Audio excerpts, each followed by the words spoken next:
ನಮಸ್ಕಾರ. ಸದಾನ್ ಬಾಮ್ನಿ ಯೂಟ್ಯೂಬ್ ವಾಹಿನಿಗೆ ಸ್ವಾಗತ ಸುಸ್ವಾಗತ. ಅಕ್ಕ ಮತ್ತೊಮ್ಮೆ ಮಂತ್ರಿ ಆಗಬೇಕಂತೇಳಿ ಚಂದ್ರಹಟ್ಟಿಹೊಳಿ ಮಾತಾಡಿದ್ದಾರೆ.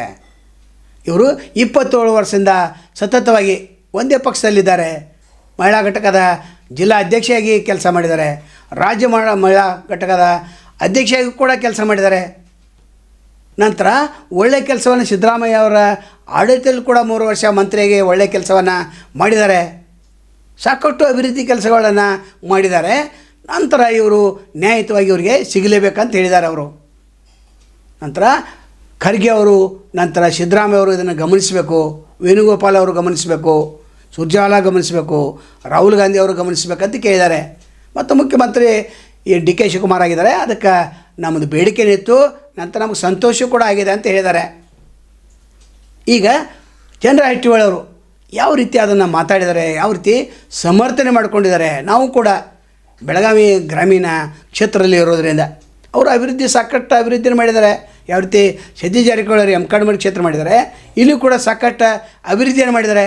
ಇನ್ನಷ್ಟು ಅಭಿವೃದ್ಧಿ ಮಾಡಬೇಕಾದ್ರೆ ಇನ್ನೂ 2 ವರ್ಷ ಇದೆ, ಒಂದು 2 ತಿಂಗಳು ಕಡಿಮೆ ಅಷ್ಟೇ ಅವಕಾಶವನ್ನು ಕೊಡಬೇಕಂತ ನಾವು ಕೂಡ ಕೇಳ್ಕೊತೇವೆ. ಭ್ರಷ್ಟಾಚಾರ ವಿಷಯ ಬಂದಾಗ ಅದು ಬೇರೆ, ಇಲ್ಲಿ ಮಂತ್ರಿ ಸ್ಥಾನ ಸಿಗ್ಬೇಕಂತ ನಾವು ಕೂಡ ಕೇಳ್ಕೊತೇವೆ. ಯಾಕಂದರೆ ಕ್ಷೇತ್ರದ ಅಭಿವೃದ್ಧಿ ಯಾರಿಗೆ ಬೇಡಾಗಿಲ್ಲ, ನಮಗೂ ಬೇಕಾಗಿದೆ. ಹೀಗಾಗಿ ಅವರು ಮಂತ್ರಿ ಆಗಲೇಬೇಕಂತ ಏನು ಚಂದ್ರಹಟ್ಟಿಹೊಳಿ ಮಾತಾಡಿದ್ದಾರೆ, ಅದು ಏನು ಮಾತಾಡಿದ್ದಾರೆ, ಯಾವ ರೀತಿ ಸಮರ್ಥನೆ ಪಡೆದಿದ್ದಾರೆ ಕೇಳಿಸ್ಕೊಳ್ಳೋಣ. ಲಕ್ಷ್ಮೀ ಹೆಬ್ಬಾಳ್ಕರ್ ಅವರು ಪವರ್ಫುಲ್ ಇದ್ದರು. ಫಸ್ಟ್ ಲಿಸ್ಟ್ನಲ್ಲಿ ಫಸ್ಟ್ ಚಾನ್ಸ್ನಲ್ಲಿ ಮಂತ್ರಿ ಆಗಬೇಕಾಗಿತ್ತು. ಯಾಕೆ ಎಲ್ಲಿ ಏನು ವಿಳಂಬ ಆಯಿತು ನೋಡಿ. ಲಕ್ಷ್ಮೀ ಹೆಬ್ಬಾಳ್ಕರ್ ಅವರು ತಳ ಹಂತದಿಂದ ಕೆಲಸ ಮಾಡ್ಕೊಂಡು ಬಂದಂಥ ಒಬ್ಬ ಪೊಲಿಟಿಷಿಯನ್. ಸುಮಾರು 27 ವರ್ಷಗಳ ಸುದೀರ್ಘ ಕಾಲ ಅವರು ಪೊಲಿಟಿಕ್ಸಲ್ಲಿ ಸಕ್ರಿಯವಾಗಿ ಕೆಲಸ ಮಾಡ್ತಾ ಇದ್ದಾರೆ. ಬೆಳಗಾವಿ ಜಿಲ್ಲಾ ಕಾಂಗ್ರೆಸ್ ಅಧ್ಯಕ್ಷೆಯಾಗಿ, ಕರ್ನಾಟಕ ರಾಜ್ಯದ ಮಹಿಳಾ ಕಾಂಗ್ರೆಸ್ ಅಧ್ಯಕ್ಷೆಯಾಗಿ, AICC ಮೆಂಬರ್ ಆಗಿ ತಳಹಂತದಿಂದ ಎಲ್ಲ ಲೆವೆಲ್ ಪೊಸಿಷನಲ್ಲಿ ಕೆಲಸ ಮಾಡಿದ್ದಾರೆ. 2ನೇ ಬಾರಿ ಶಾಸಕರು, ಒಂದ್ಸರಿ ಸೋತಿದ್ದಾರೆ. ಸೊ ಪಕ್ಷ ಅಳದು ತೂಗಿ ಅವರಿಗೆ ಅಧಿಕಾರ ಕೊಡುತ್ತೆ ಅಂತ ನಮ್ಗೆ ಭರವಸೆ ಇದೆ. ಹೈಕಮಾಂಡು, ನಮ್ಮ ರಾಜ್ಯದ ಹಿರಿಯ ನಾಯಕರು ಮತ್ತು ವಿಶೇಷವಾಗಿ ನಮ್ಮ ಮಲ್ಲಿಕಾರ್ಜುನ್ ಖರ್ಗೆ ಸಾಹೇಬರು ಎಲ್ಲರೂ ಇದನ್ನು ಗಮನಿಸಿ ಸೂಕ್ತ ಸಮಯದಲ್ಲಿ ಅವರಿಗೆ ಇನ್ನೂ ಈ ರಾಜ್ಯದಲ್ಲಿ ಹೆಚ್ಚಿನ ಸೇವೆಯನ್ನು ಮಾಡಲಿಕ್ಕೆ, ಜನಸೇವೆಯನ್ನು ಮಾಡಲಿಕ್ಕೆ ಅಧಿಕಾರ ಕೊಡ್ತಾರೆ ಅಂತ ನಮಗೆ ಭರವಸೆ ಇದೆ.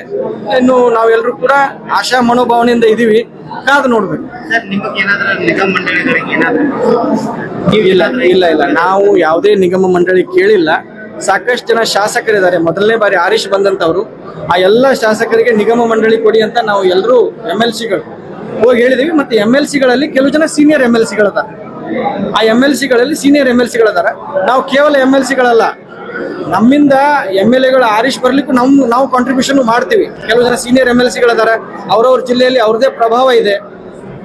ಅಂಥ MLCಗಳನ್ನ ಗುರುತಿಸಿ ಅವರಿಗೆ ಅಧಿಕಾರ ಕೊಡಿ ಅಂತ ನಾವೆಲ್ಲರೂ ಕೂಡ ಈಗಾಗಲೇ ನಮ್ಮ ರಾಜ್ಯದ ಮುಖ್ಯಮಂತ್ರಿ, ಮಾಜಿ ಮುಖ್ಯಮಂತ್ರಿಗಳಿಗೆ, ಮಲ್ಲಿಕಾರ್ಜುನ್ ಖರ್ಗೆ ಸಾಹೇಬರಿಗೆ, ರಾಹುಲ್ ಗಾಂಧಿ ಅವರಿಗೆ, ವೇಣುಗೋಪಾಲ್ ಅವರಿಗೆ, ಸುರ್ಜೇವಾಲಾ ಅವರಿಗೆ ಮನವಿ ಮಾಡಿದ್ದೀವಿ.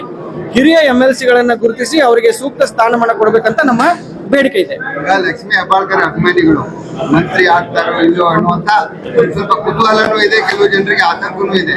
ನಿಮ್ಮ ಅಭಿಮಾನಿಗಳಿಗೆ ಏನ್ ಹೇಳ್ಬೇಕು? ನೋಡಿ, ಇಡೀ ರಾಜ್ಯದ ಜನತೆಗೆ ನಾನು ಒಂದೇ ಒಂದು ಮಾತು ಹೇಳಿಕ್ ಬಯಸ್ತೀನಿ. DK ಶಿವಕುಮಾರ್ ಅವರು ಮುಖ್ಯಮಂತ್ರಿ ಆಗ್ಬೇಕಂತ ಲಕ್ಷಾಂತರ ಜನ ಕನಸ್ಕೊಂಡಿದ್ರು. ಆ ಲಕ್ಷಾಂತರ ಜನರಲ್ಲಿ ನಾವು ಒಬ್ಬರು.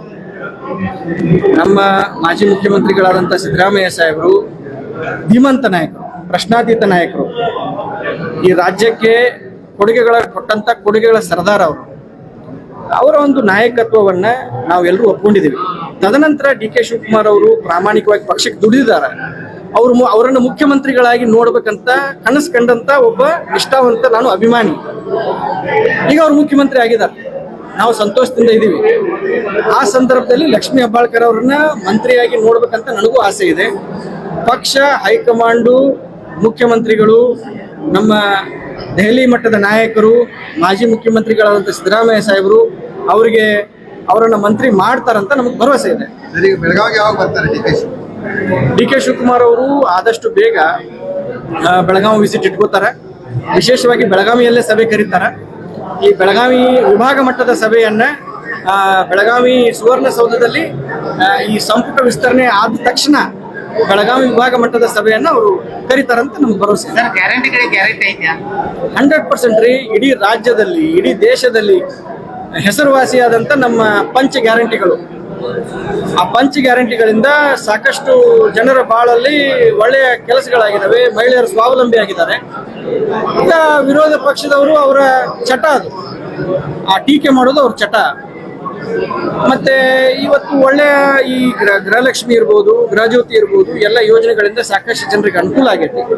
ಅದನ್ನ ನಾವು ಕರ್ನಾಟಕ ರಾಜ್ಯದ ಜನರಿಗೆ ಕಂಪಲ್ಸರಿ ವೋಟರ್ ಐ ಡಿ ನಿಮ್ದು ಇರಬೇಕಪ್ಪ, ಸವಲತ್ತುಗಳು ಬೇಕಂತ, ಅದ್ರ ತಪ್ಪೇನಿದೆ?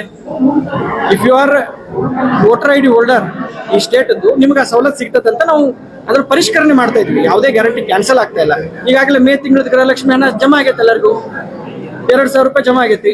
ಆ ಯೋಜನೆಗಳು ಯಾವುದು ನಿಂತಿಲ್ಲ. ಮತ್ತೆ ಈ ಗೃಹಲಕ್ಷ್ಮಿ ಯೋಜನೆ ಇದು ಆಧಾರ್ ಬೇಸ್ಡ್ ಯೋಜನೆ. ಇದು ಆಧಾರ್, ನಿಮ್ಮ ಯಾವ ಅಕೌಂಟು ಆಧಾರ್ ಲಿಂಕ್ ಇರುತ್ತೆ ಆ ಅಕೌಂಟ್ಗೆ ಅಷ್ಟೇ ದುಡ್ಡು ಹೋಗುತ್ತೆ. ಅದಕ್ಕಾಗಿ ಈ ಯೋಜನೆಗಳು ಸಕ್ಸಸ್ಫುಲ್ ಅದಾವು, ಒಳ್ಳೆಯ ಕೆಲಸ ಮಾಡ್ತಾ ಇದೀವಿ. ಯೋಜನೆಗಳಿಂದ ಜನರಿಗೆ ಒಳ್ಳೇದಾಗ್ತಾ ಇದೆ. ಈ ಗ್ಯಾರಂಟಿ ಯೋಜನೆ ನಿರಂತರವಾಗಿ ಕಂಟಿನ್ಯೂ ಇರ್ತಾವೆ.